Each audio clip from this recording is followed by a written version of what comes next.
Hey, what's going on everybody, and welcome back to another Ready or Not video. In this video, we're going to be taking a look at a somewhat recent, there's a couple things we're going to look at. Obviously, the main one of the video is going to be the customization overhaul that they announced. And then there was also announcements about some new stuff a couple weeks ago. I saw it and I told myself I was going to get around to creating a video, and I just completely forgot about it because there really wasn't much to go off of. There's really not a lot here, but I mean, I still feel like it's important to keep you guys engaged as to the development progress of Ready or Not right now. So we've got some stuff to talk about. The first thing is going to be the brand new customization overhaul, which looks like it's going to be completely reworking our UI system for changing outfits. As of right now, the one we have in game is going to get changed completely, and it looks like we're going to have the ability to pretty much completely customize our uniform and our outfit, which I think is awesome. I'm not going to turn that down. They do state though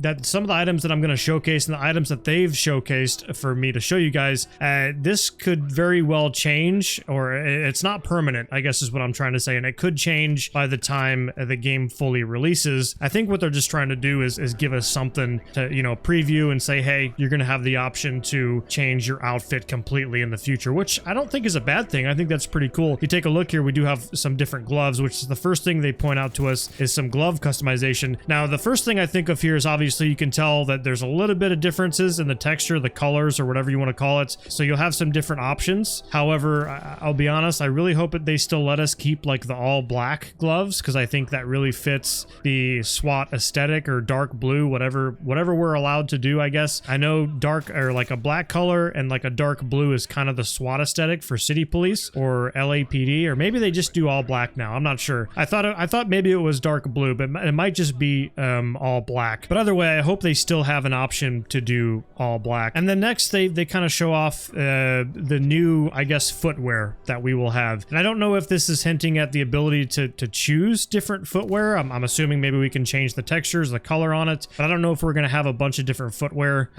like various different footwears to put on. So that's going to be something we'll just have to wait in the future. But it does look like we are getting new types of shoes for our operators. And then they show off glasses, which it looks like we're gonna have one, maybe two different types of glasses, or maybe it's just the one type of glasses with different tints, which it looks all right. Looks not bad. I'm not against it. I think, again, having customization options is really cool. It's something that a lot of games have, so I'm definitely not against it. And then they show off gas masks. Now, I don't know if this is same thing here. I don't know if this is different types of gas masks, or if it's just the same gas mask, which will be replacing the old one, which I'm pretty sure everything is going to get replaced when this gets added. So this will be the new gas mask, and I think it's just the one, and we'll have the ability to change the tints on the glass there, like the front pane. I think it looks cool. It looks all right.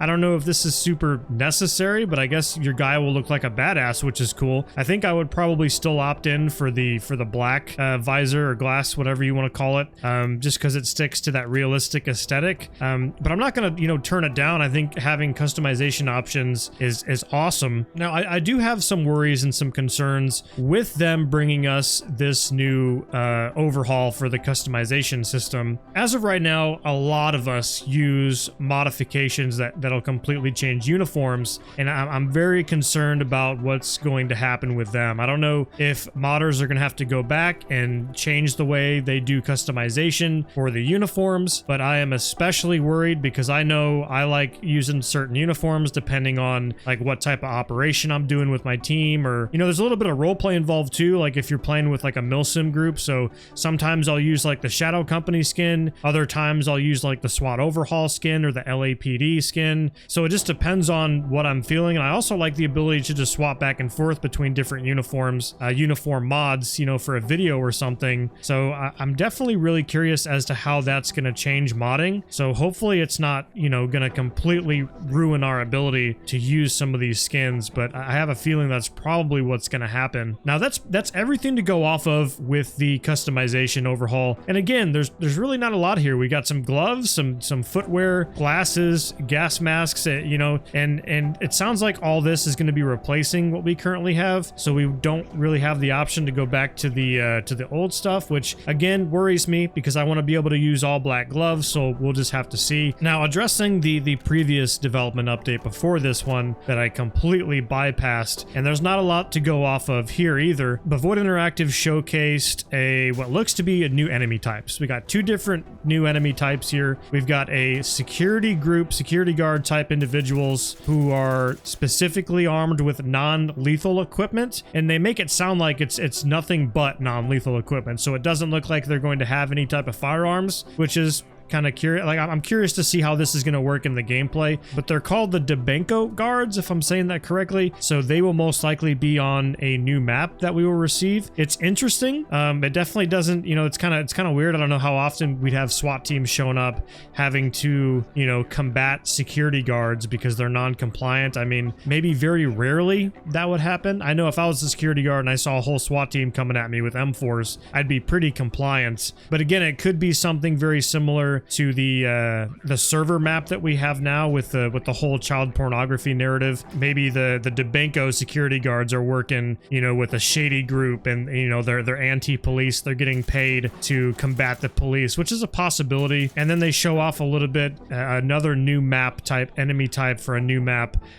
Which looks to be some more guards of some type, bodyguards, which these guys look pretty badass. Now, I will say here, obviously this all looks cool, like, all right, we're getting some new enemy types. I would like to know what new maps we're going to be receiving along with these new enemy types. I'd be really curious to see how that's going to play out. But one of my concerns, and something that I was kind of worried about, and it's been bugging me, is that I want this game to be a SWAT simulation, and that was pretty much when this game was announced. And as the game has been in development over time, I feel like they've been striving further and further away from that, you know, that realistic traditional simulation feel of policing and SWAT teams. I don't really want this to be a counter-terrorism simulator or a special forces, you know, we're not, as much as I'm okay with having some scenarios like that, and I think them showcasing the streamer map or the streamer scenario is a good observation. Obviously, I think a lot of people were upset about that too, because we're only going to have like, what, 2 enemies in one big map, and people were upset because, you know, oh, you're going to have this big map, you're spending all this time on this map, and there's only going to be 2 enemies. Like, I don't really care about the whole 2 enemies thing. You could do a scenario over and over again and it'll be different every time for the most part. But the point being is having more realistic type scenarios. It doesn't mean there only needs to be 2 suspects, but I want more residential buildings. I want apartments. I want grocery stores and, you know, convenience stores. I want stuff that's realistic, that SWAT teams like the LAPD SWAT respond to, you know, almost on a daily basis. Barricaded suspects and things of that nature that would actually happen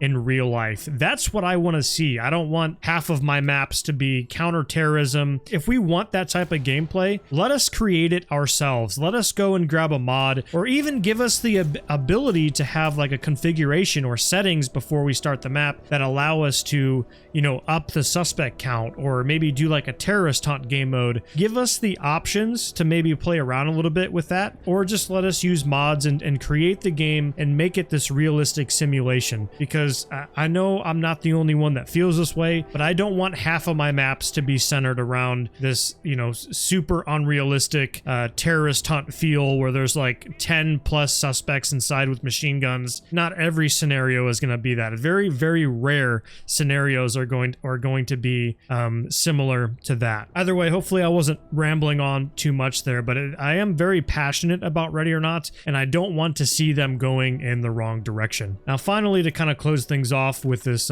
previous update, this development update that happened a couple weeks ago, they showcased this right here. They say it's a mysterious preview of the new farm. Now, they say new farm. I don't know if when they say new farm, this is going to be replacing the one that we have, or if it's going to be maybe it'll be another map, a brand new map, but I doubt it. I don't know why they're going back and redoing farm. I think farm is fine the way it is now. I know a lot of people were upset and worried about farm because they changed it from nighttime, like a night operation, to a daytime. Personally, I didn't have I didn't have anything against that. I thought the daytime version looked cool too, but we didn't really have many nighttime maps to begin with. So I think that's why people were upset, is because farm was like the only night operation operation, you know, sneak in under the cover of darkness with NVGs. I want to be special forces, cool tactical guy. And I get that. Like, everybody's got their own thing that they enjoy. And that was the map to do it. Obviously, we got modded maps now that allow us to go and do that type of Milsim roleplay in other locations that are modded. But hopefully when they completely redo the farm, we'll have the ability to maybe do nighttime. We'll just have to see, because the developers have stated before, and they've gone back on this in the past, and they've stated that they won't be doing like a nighttime version and a daytime version of a map, but they've gone back on things, you know, in the past, so there's a chance they might do the same for maps like this. I wouldn't find it hard to believe for them to have like a barricaded suspects game mode that's daytime, and then a raid game mode that's nighttime or evening or something, you know what I mean, like a dusk or dawn, you know. I wouldn't put that past them. I mean, we've even seen, so like Ridgeline back in the day, they did some artwork, some, what is it called? They showcased some concept art is what it's called. And the concept art had Ridgeline during the day and then Ridgeline during the night.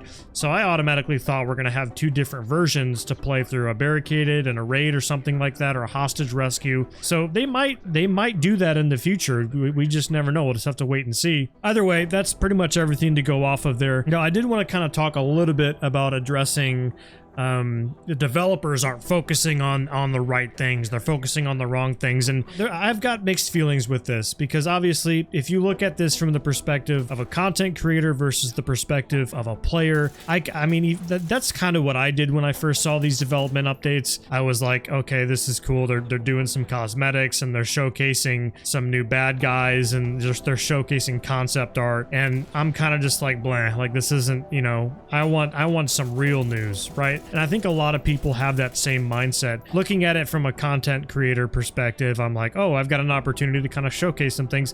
And I know you guys appreciate that when I showcase the new news of development, and I do appreciate you guys, you know, sticking around and enjoying this type of content as much as I do prefer just the gameplays. But it's very rare that I get to sit down and, you know, kind of discuss my thoughts on the game, etc., and what they're doing with the previews, the development previews and stuff like that. But one big thing that goes along with the developers not focusing on the right things, and a lot of people don't realize this, is that just because they give us news on topics that we aren't so interested in or we're less interested in, doesn't mean they aren't making solid progress on the game right now. Even if it seems that way, because this is what they choose to showcase to us. And the mixed feelings obviously come in here when I say that I purchased the Supporter Edition.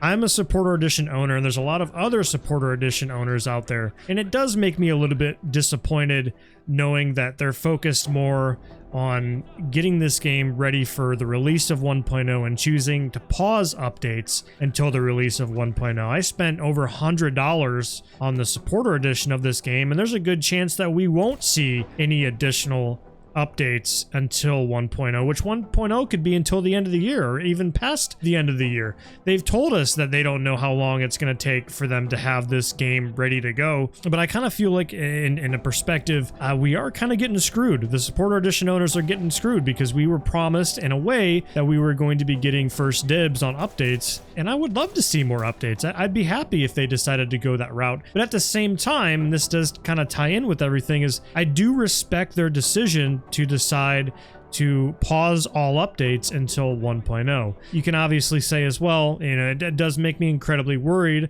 because they haven't really given us much to go off of. We don't really have a lot to go off of here as to what's really happening with the game, showing us customization options and showing us some concept art with new enemies, new suspects we'll be seeing in the future. Is this really a development update? To me, not really. Yes and no. I mean, again, it's just very mixed feelings here, especially being extremely passionate with Ready or Not and just being passionate with tactical shooters in general. It makes me worried, but I can also respect their decision to pause the updates at the moment. Either way, I've been rambling on here, and I don't want to ramble on too long and make this video longer longer than it needs to be. But I'm curious to hear what you guys have to say down in the comments.